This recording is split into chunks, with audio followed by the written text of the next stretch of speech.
Salam, bugün mən sizə coğrafiya test toplusu ikinci hissə 2025-ci il coğrafiya test toplusu demək məsələ səhifə 121-dəki bir neçə məsələlərin izahını verəcəyəm.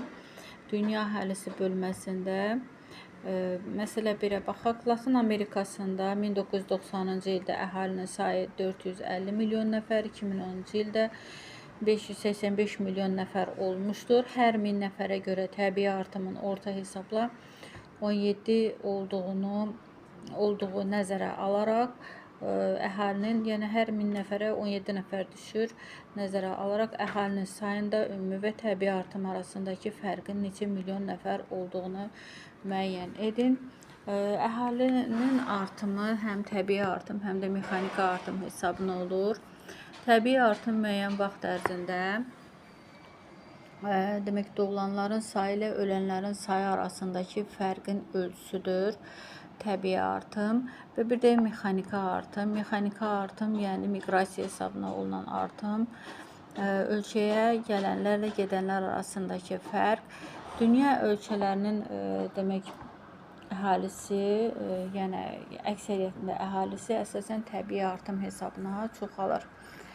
Və dünya ölkələri təbii artımın səviyyəsinə görə ikinci tipə ayrılır.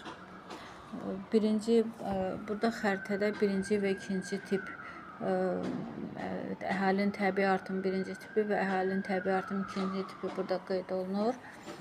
Və məsələmizə baxaq. Yəni 2010-cu illə 1990-cı il arasında il fərqi 20 ildir.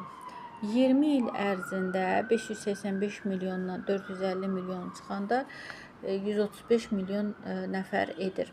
Yəni 20 il ərzində ümumi artım olubdur 135 milyon nəfər ümumi artım. Lakin bizə deyir ki, məsələnin şərtində hər 1000 nəfərə görə təbii artım 17 nəfərdir. Hər 1000 nəfərə görə təbii artım 17 nəfərdirsə, 450 milyon, əgər 1000 nəfərə 17 nəfərdirsə, 450 milyon x buradan tapırıq. Təbii artımımız 7 milyon 650 min nəfər. Ancaq bizə qeyd edir ki, 20 il ərzində, biz 20 il ərzində olan təbii artımı tapmalıyıq. 20 il ərzində demək, əgər demək bir il ərzində 7 milyon 650 min nəfərdirsə, bir il ərzində 20